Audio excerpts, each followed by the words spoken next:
Hello, ladies and gentlemen of YouTube. I am Clementine, and as always, I am Super Saiyan. But never mind that.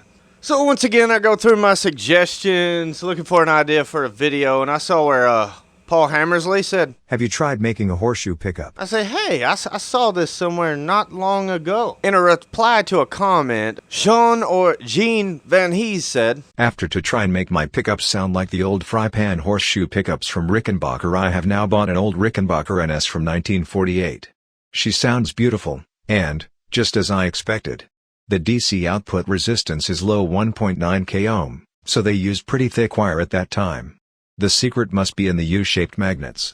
At this point I am scared to put a pickup that I wound myself into those U-shaped magnets to test if that is really the secret for that amazing sound." And then, as an obvious reply to this statement, this stuff is the greatest invention since the vagina. Although Beecham did not invent the vagina, he sure did invent a darn good sounding pickup.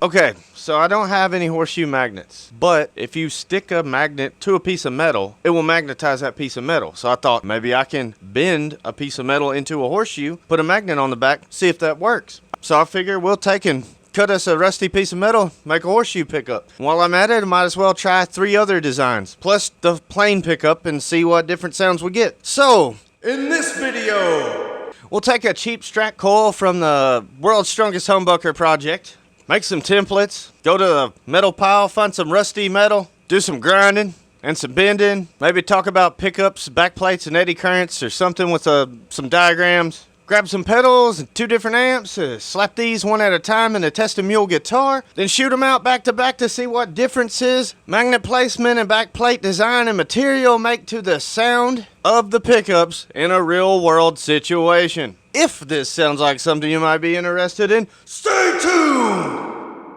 Roll that beautiful beam footage.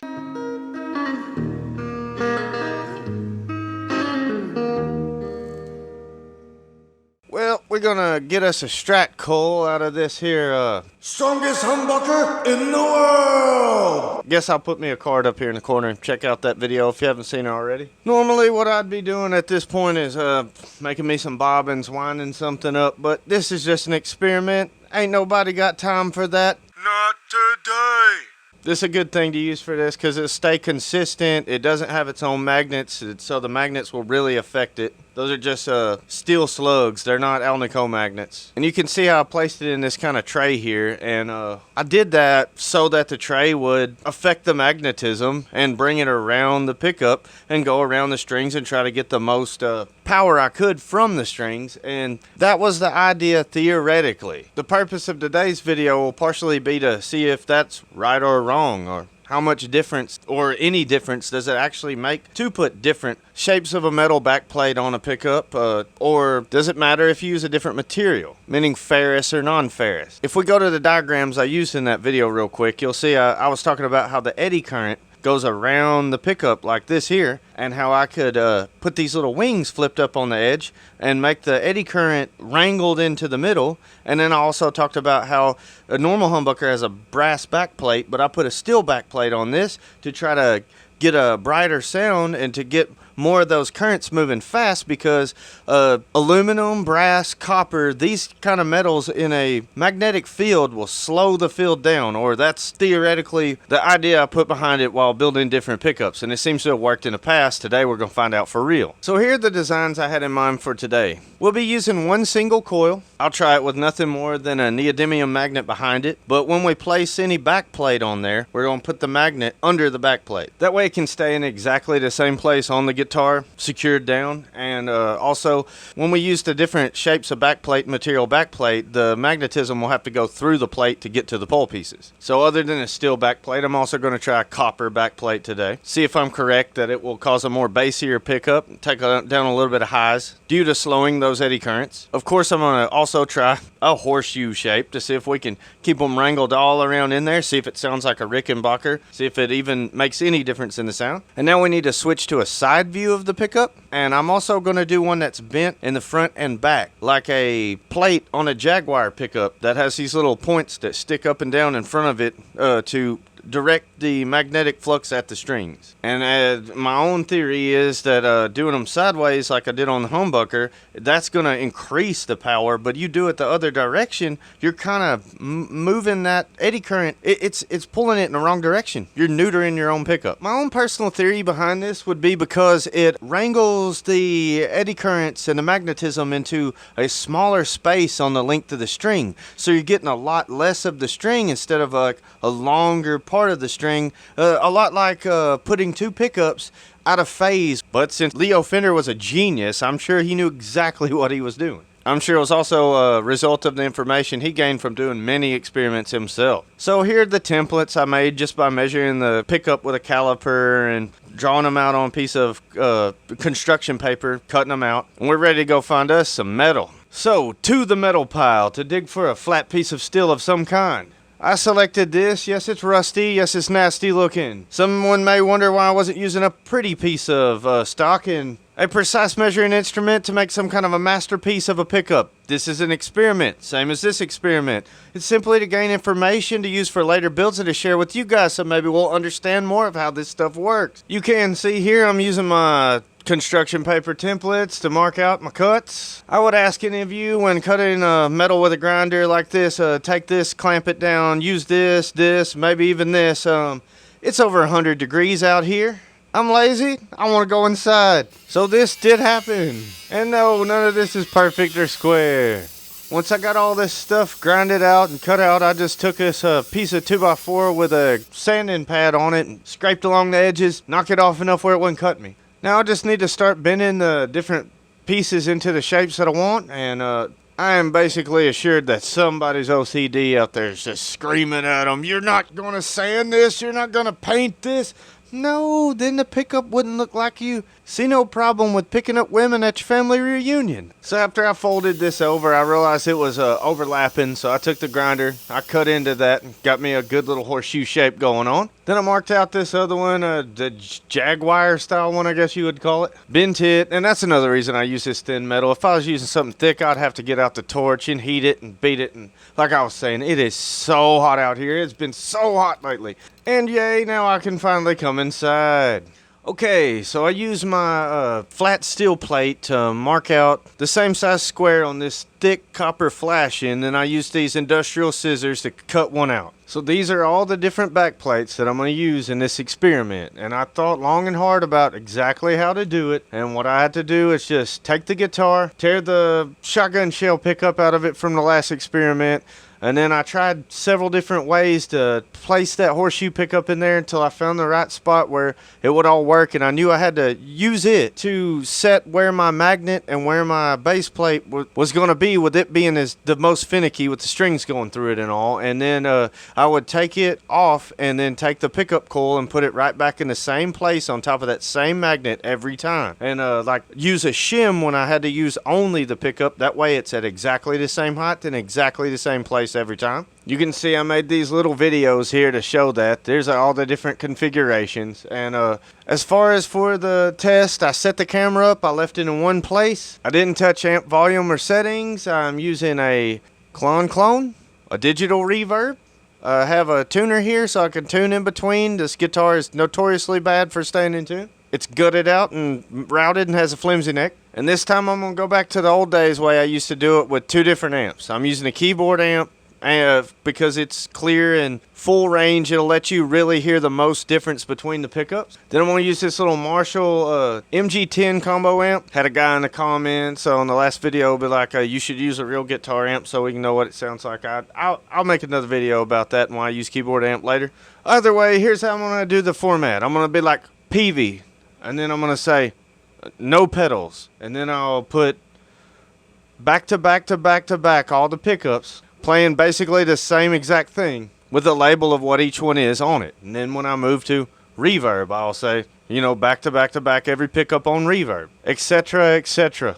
Well, let's see how that works. Peavy, no pedals.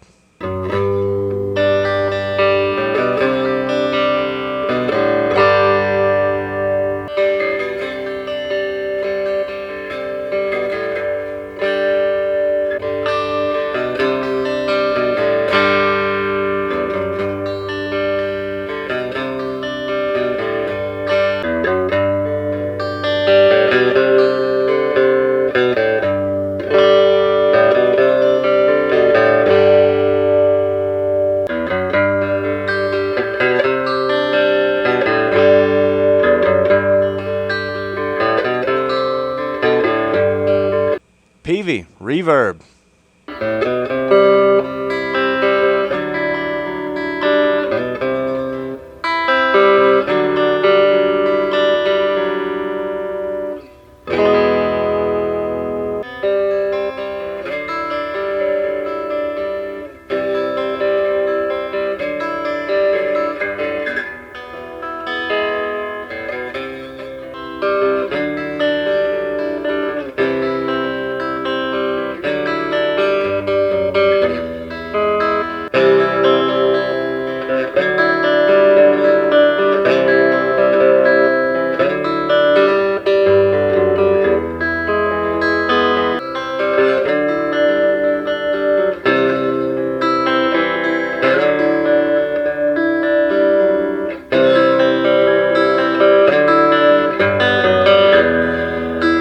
PV, reverb plus con.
Marshall, no pedals.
Marshall, reverb.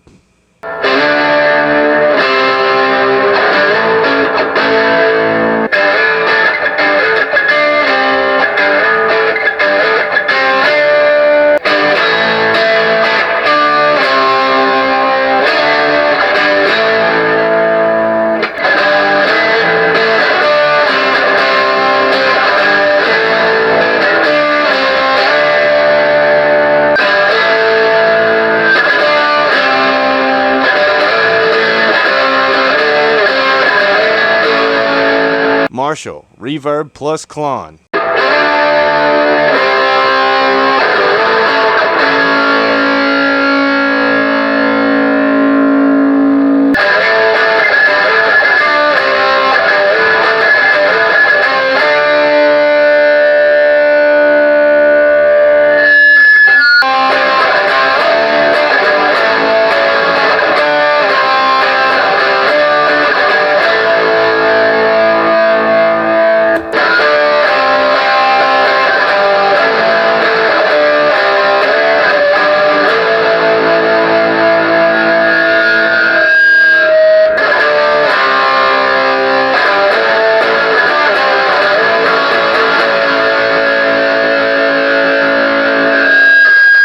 Well guys, that just about does it for this video. I have to say I was completely blown away by the difference in the sound of these pickups with different backplates on them, using the same magnet in the same place and the same coil in exactly the same place on the same guitar with the same settings. It was much more apparent with the clean keyboard amp, and you can see that's why I use that keyboard amp. You can hear exactly what a pickup sounds like. Let's do a quick rundown through them right now.